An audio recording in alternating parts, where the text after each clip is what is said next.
세계 기독교 현황 보고서에서 앞으로의 기독교에 대해서 이렇게 평가합니다.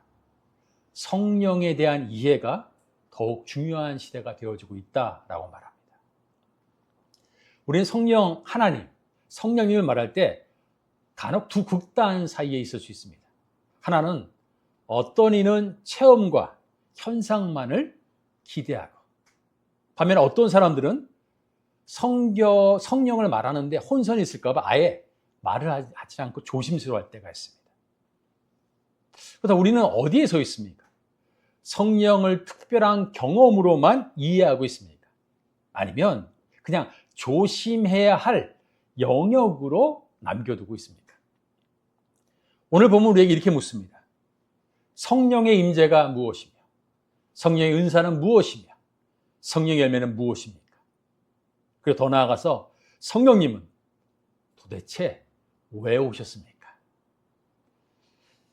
예수님은 부활하신 이후에 40일 동안 하나님 나라의 일을 말씀하셨습니다. 하나님께서 자기 백성을 구원하시기 위해, 다스리기 위해 오셨다라는 것을 전하신 것이죠. 그리고 하늘로 올라가시기 전에 사도들에게 이렇게 분부하셨습니다. 사도행전 1장 4절 5절 보시면 예루살렘을 떠나지 말고 아버지께서 약속하신 성령을 기다려라. 너희는 몇 날이 못되어 성령으로 세례를 받으리라. 그리고 성령이 임하시면 너희는 예수님의 증인이 될 것이다 라고 말씀하셨습니다. 예수님이 승천하신 이후에 약 열흘이 지났습니다. 열흘이 지나면 그날이 바로 오순절입니다. 오순절은 구약에서 77절이라고 합니다. 이 말은 어떤 표현이냐면 일주가 7일이잖아요. 그걸 7번 넘으면 77에 49입니다. 그리고 그 다음이 되면 무슨 날이 되죠? 50일이죠. 그날을 오순절 이렇게 표현합니다. 근데 이것은 추수감사 절기에 해당하는 때입니다. 그래서 2장 1절에 성경은 오순절 날이 이미 이름에 그들이 다 같이 한 곳에 모였더니 라고 기록하고 있습니다. 근데 그날에 모인 수가 1장에 보면 약 120명 정도 됐습니다. 사도들과 여인들과 그 외의 사람들이 모여서 한 곳에 있었던 것이죠. 그 모인 곳에 2절과 3절 오늘 본문 2장을 보면 이렇게 말씀합니다. 호련히 하늘로부터 급하고 강한 바람 같은 소리가 있어 그들이 앉은 온 집에 가득하며 마치 불의 혀처럼 갈라지는 것들이 그들에게 보여 각 사람 위에 하나씩 임하여 있더니, 이 구절은 성령 하나님이 실제로 이 땅에 임하신 사건을 묘사하는 것입니다. 여기서 중요한 단어는 호련이라는 표현입니다. 이 호련이라는 단어는 갑자기라는 뜻입니다.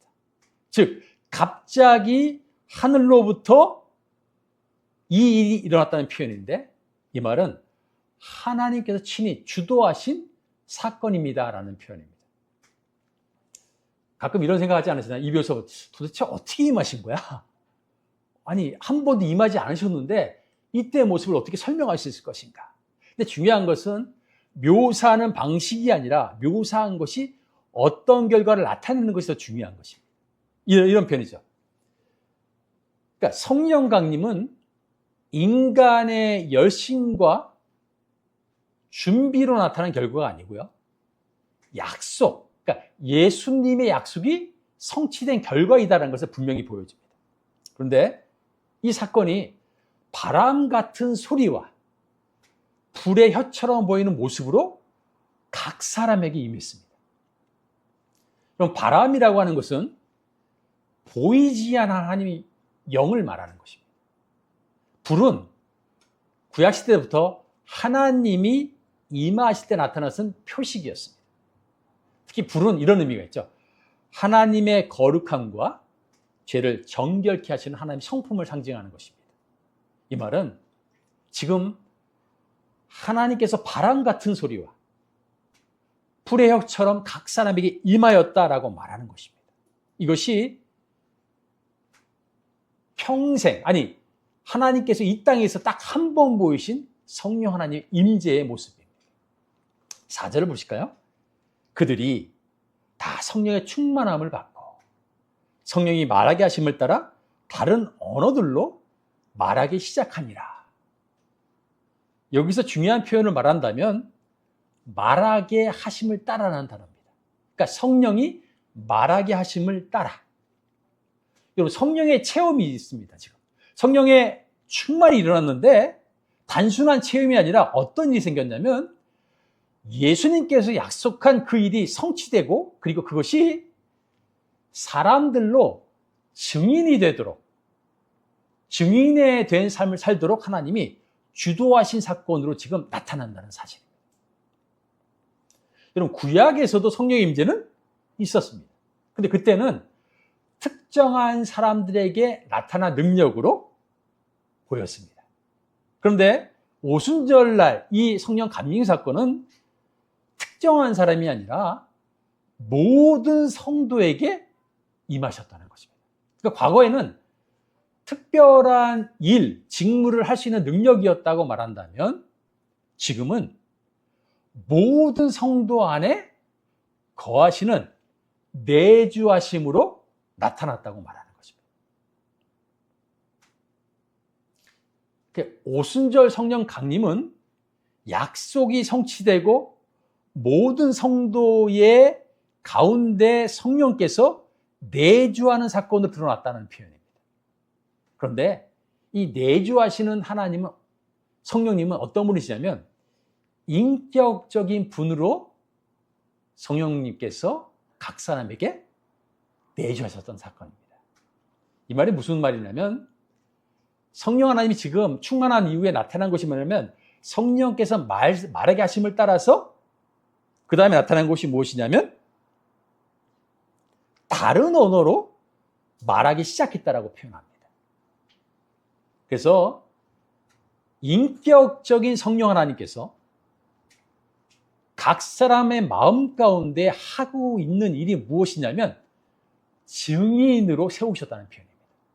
여러분, 증인이 어떻게 표현할 수 있습니까? 일반적으로 말하게 하는 것으로 나타납니다. 여러분, 인격이라는 단어를 이해하십니까? 아니, 인격이라는 단어를 잘 알고 계십니까?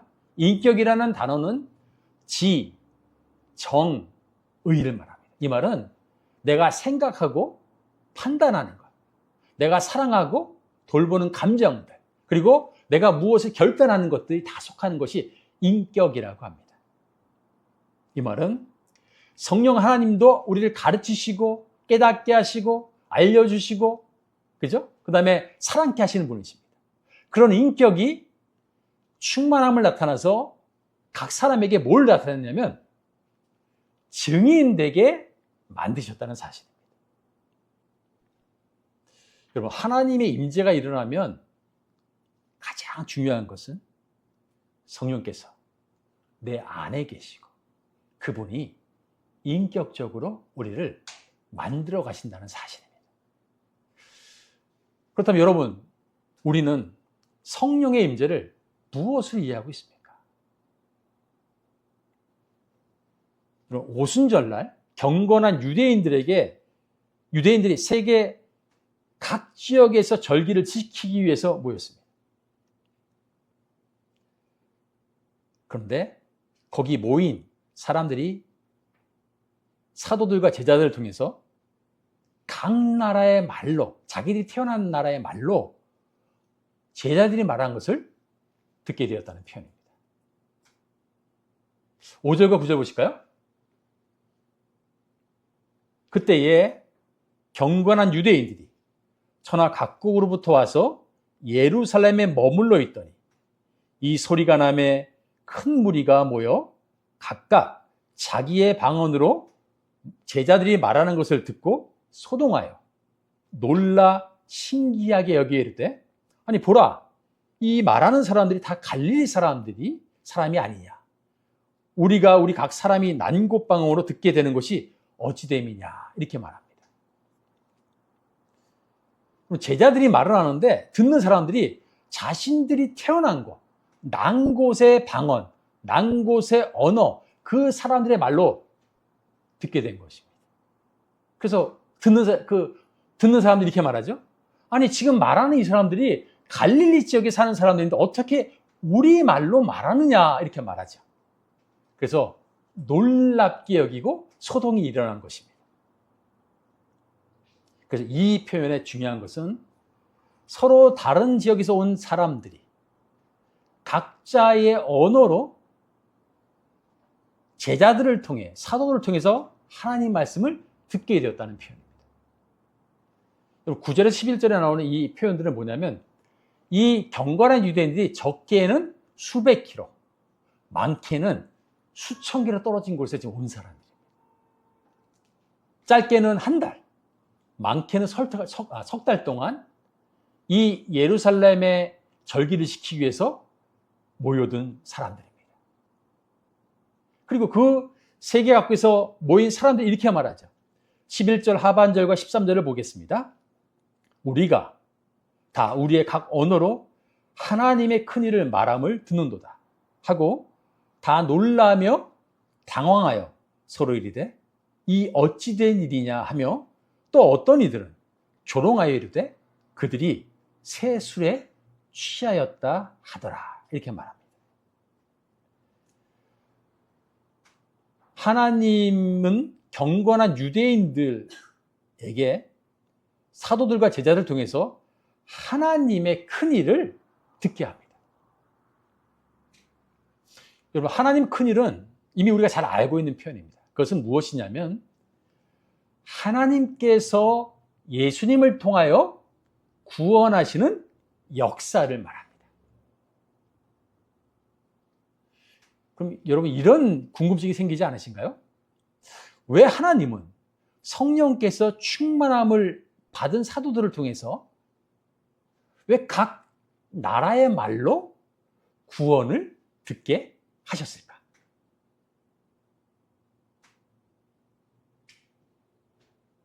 이 사건은 창세기 11장 바벨탑 사건과 연관이 됩니다. 여러분, 바벨탑 사건 기억하십니까? 사람들이 하나님 없이 자신들의 영광과 계획을 이루기 위해서 탑을 세우고 그리고 흩어지지 않고 살려고 작심한 사건입니다. 근데 여러분 아시죠? 하나님 뜻이 무엇이죠? 하나님과 함께 살며 온 땅에 흩어져서 말씀대로 사는 것이 하나님의 뜻이었습니다. 사람들이 그것을 거부한 것입니다. 그래서 하나님께서 뭘 하셨냐고요? 그 하나였던 언어를 혼잡케 하셔서 서로 알아듣지 못하게 하셔서 흩어지게 한 사건입니다. 그 사건이 바벨의 사건입니다. 그런데 그때는 하나님께서 흩어지게 했는데 이제 오늘 우리가 읽은 본문에는 오순절 이 강림 사건을 통해서 하나님은 각 사람의 나라의 말로 구원이라고 하는 하나님의 큰일을 듣게 하신 것입니다. 하나님은 성령의 임재 가운데 제자들이 각 나라의 말로 하나님의 큰일을, 즉 복음을 전하도록 은혜를 베푸신 것입니다. 여러분, 성령이 주도하셔서 하나님을 말하게 하신 이 사건을 은사라고 말할 수 있습니다. 여러분, 은사라는 단어를 혹시 기억하십니까? 은사는 한국말로 말한다면 은혜로 값없이 주신 선물을 말합니다.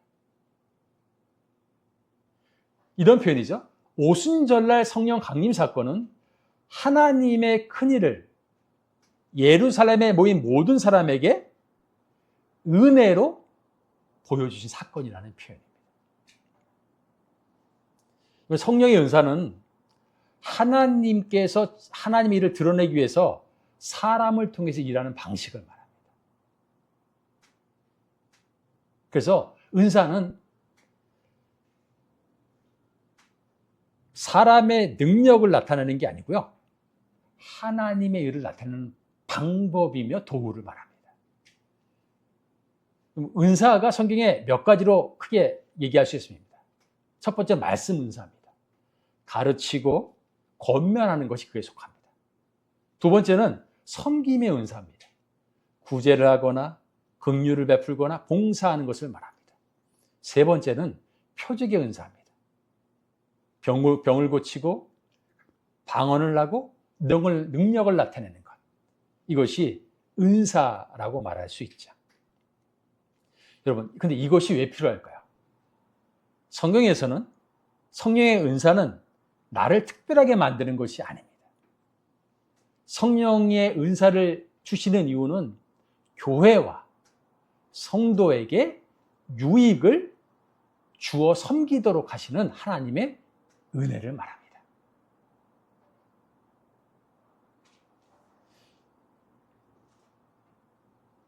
이 은사, 지금 오늘 본문에는 각 나라의 말, 방언을 통해서 듣게 했습니다. 그런데 이 말을 들은 사람들이 두 부류로 나눴죠. 첫 번째는 도대체 일이 어찌 된 거냐라고 해서 관심을 갖는 사람들과, 또 한편에서는 야, 쟤들애들이 술 취했구나, 이렇게 말하는 모습으로 보인다는 사실이죠.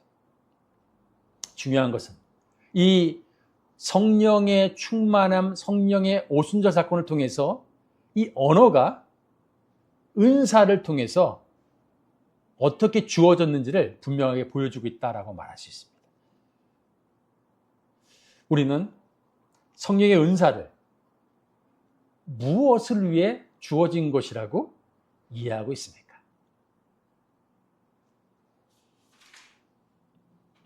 베드로는 이 일, 들었던 경건한 유대인들에게 이 일에 대해서 설명해 줍니다. 14절을 보겠습니다. 유대인들과 예루살렘에 사는 모든 사람들아, 이 일을 너희로 알게 할 것이니 내 말에 귀를 기울이라, 이렇게 표현하죠. 그리고 17절과 20절은 요엘서 2장 28절에서 32절을 인용한 것입니다. 17절을 볼까요? 하나님이 말씀하시기를 말세에 내가 내 영을 모든 육체에 부어주리니 너희의 자녀들은 예언할 것이요 너희의 젊은이들은 환상을 보고 너희의 늙은이들은 꿈을 꾸리라. 그때 내가 내 영을 내 남종과 여종들에게 부어주리니 그들이 예언할 것이요 또 내가 위로 하늘에서는 기사를, 아래로 땅에서는 징조를 베풀리니 곧 피와 불과 연기로다. 주의 크고 영어로운 날이 이르기 전에 해가 변하여 어두워지고 달이 변하여 피가 되리라. 이 말씀을 인용합니다.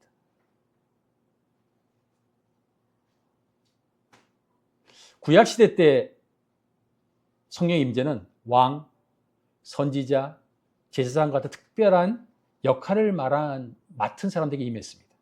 그런데 이제는 모든 육체에, 즉 평범한 사람들에게도 성령 하나님이 부어진다는 표현입니다. 그런데 여기서 임재를 보면 예언과 환상과 꿈은 어떤 표현이냐면 하나님께서 자신의 뜻과 말씀을 드러내는 계시적인 표현을 말합니다. 그러니까 구약에는 예언과 환상과 꿈을 보면 막 꿈꾸고 뭐 이런 개념이 아니고 하나님께서 말씀해 주신다는 표현의 모습을 설명하는 것입니다. 기사라는 것은 뭐냐면 놀라운 사건을 말합니다. 징조는 뭐죠? 어떤 사건이 일어났을 때 이것이 무슨 의미가 있지라고 말하는 표지를 말합니다.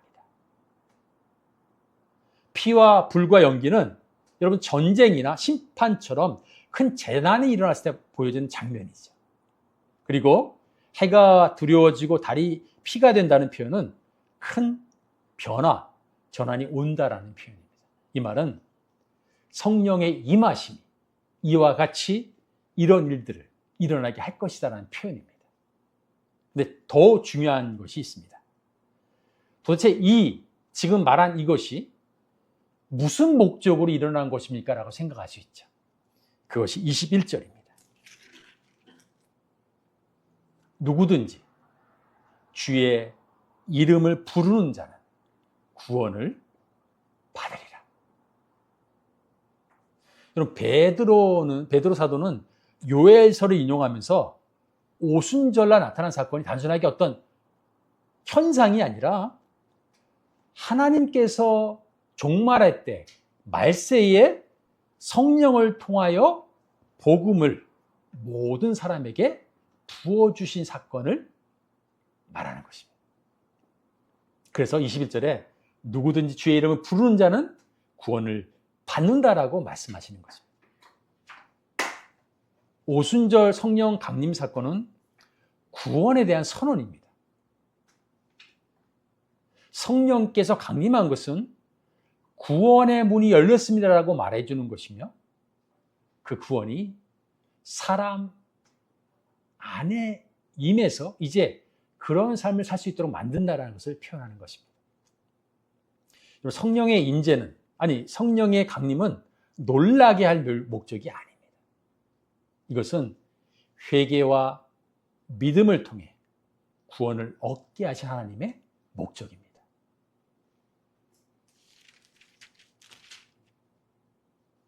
그래서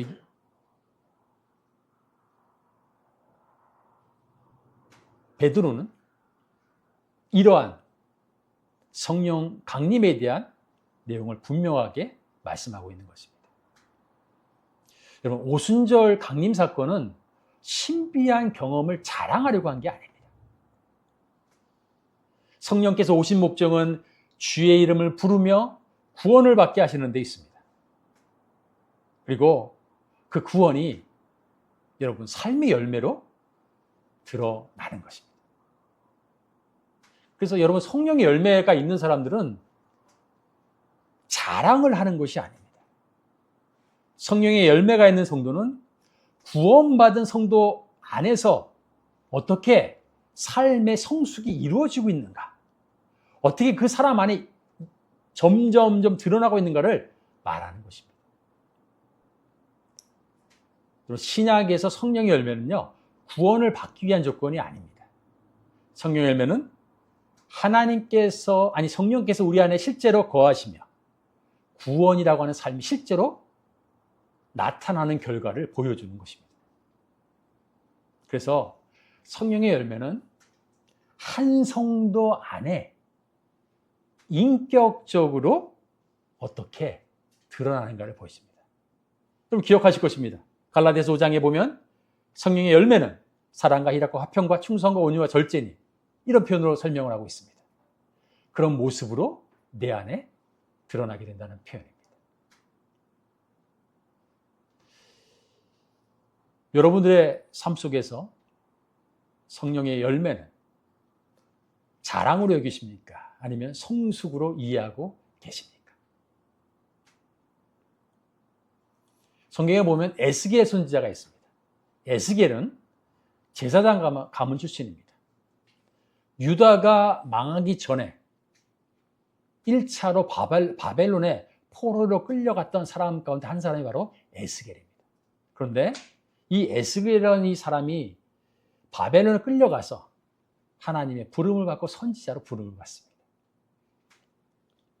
그리고 거기 있을 때 몇 년 지나지 않아서 예루살렘이 함락되었다는 소식을 듣게 됩니다.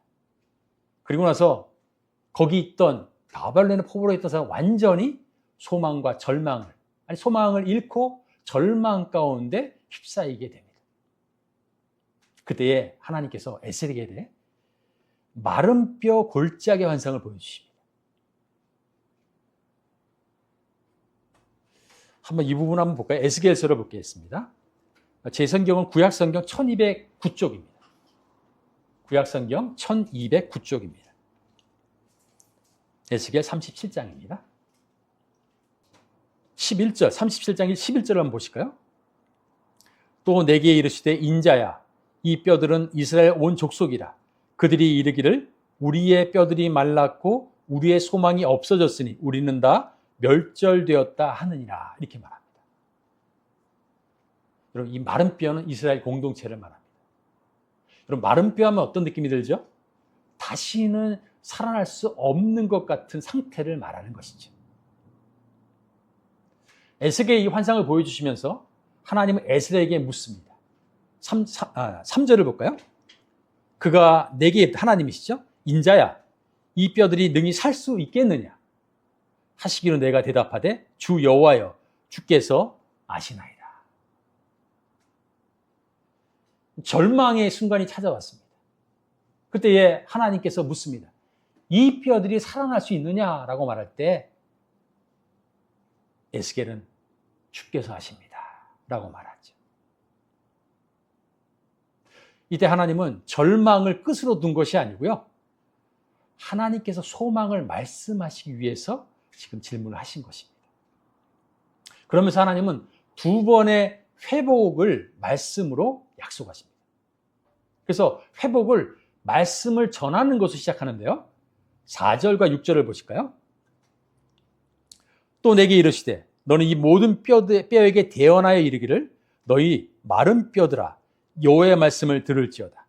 주 여호와께서 이 뼈들에게 이같이 말씀하시기를 내가 생기를 너희에게 들어가게 하리니 너희가 살아나리라. 너희 위에 힘줄을 두고 살을 입히고 가죽으로 덮고 너희 속에 생기를 넣으리니 너희가 살아나리라. 또 내가 여호와인 줄 너희가 알리라 하셨다라. 이렇게 말씀합니다.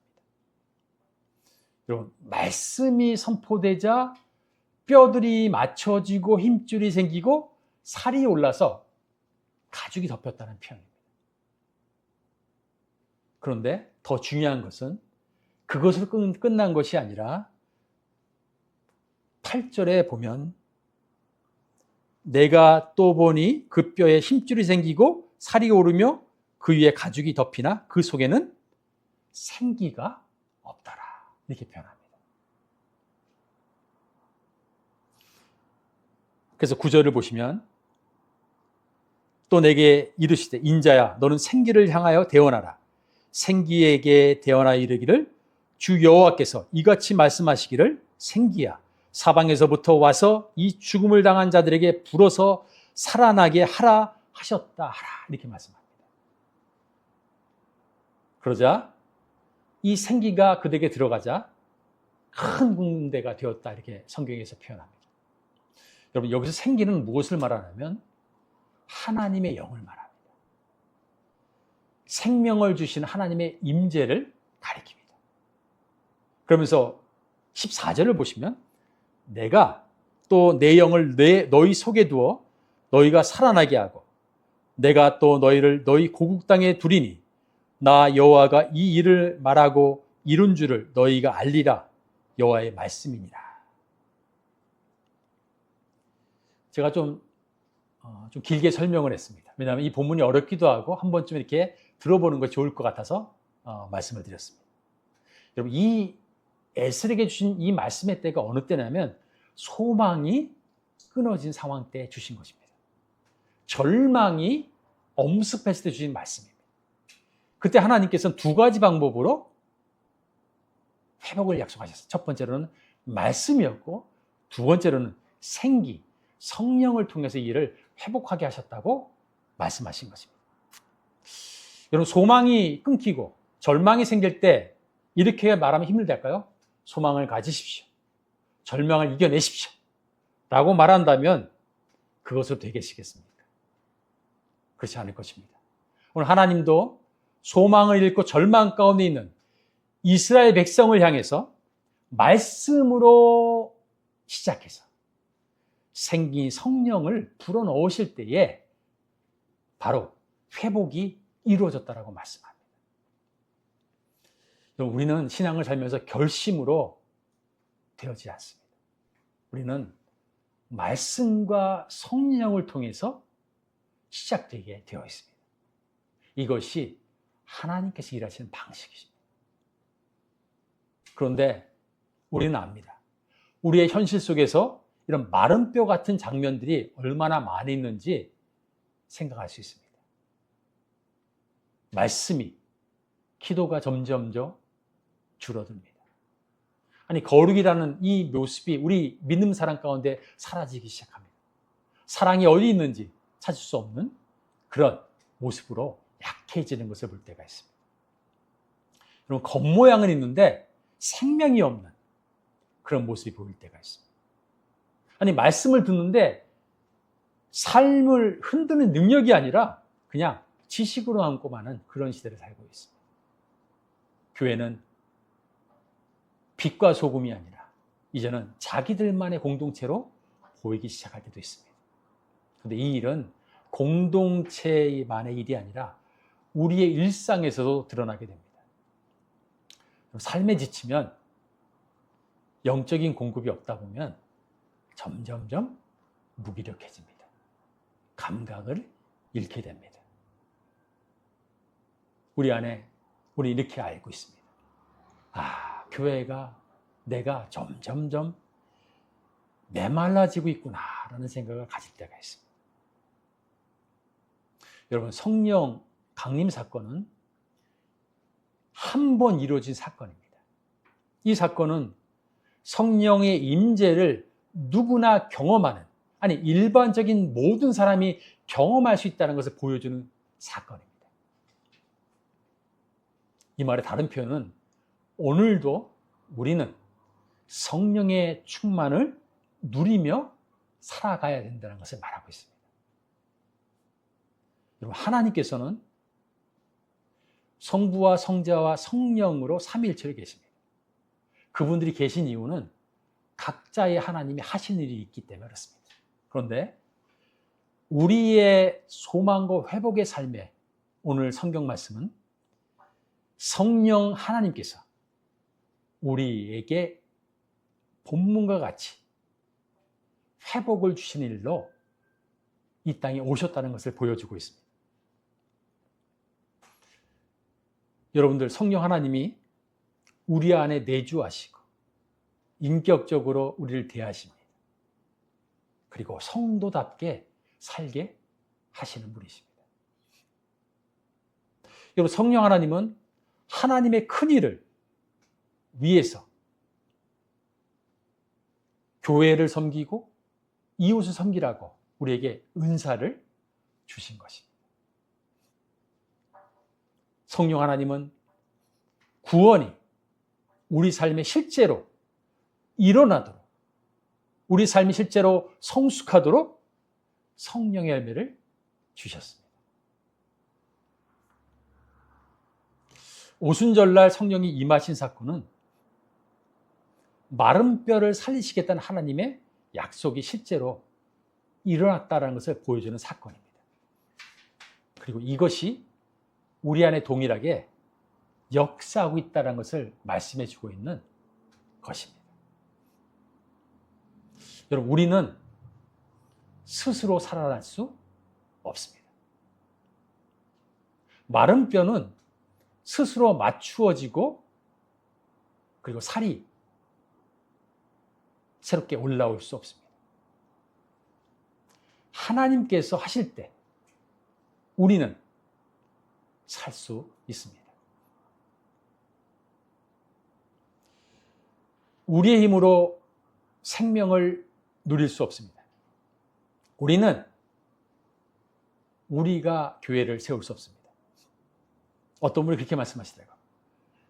사람이, 성도가 교회를 세우려고 힘쓸수록 하나님의 일을 방해한다 라고 말하는 사람도 있습니다.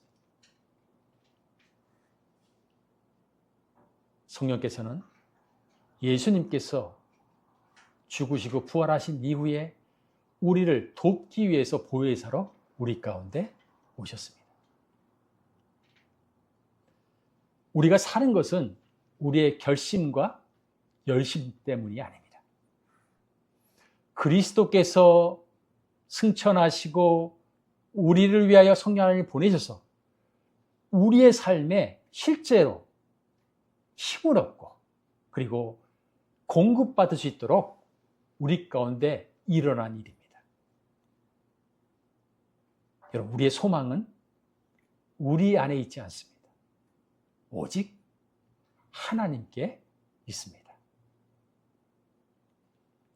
심장이 멈춘 사람이 있습니다.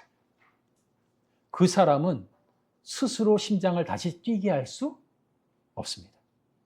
아무리 뛰어와라, 뛰어라라고 외쳐도 심장은 반응하지 않습니다. 밖에서 누군가 가슴을 압박하고 산소를 공급하며 충격을 주어야 합니다. 생명은 그 사람 안에서 만들어지지 않습니다. 밖에서부터 일어납니다. 마른 뼈도 그렇습니다. 스스로 맞추어지지 않습니다. 스스로 생명을 만들어내지 않습니다.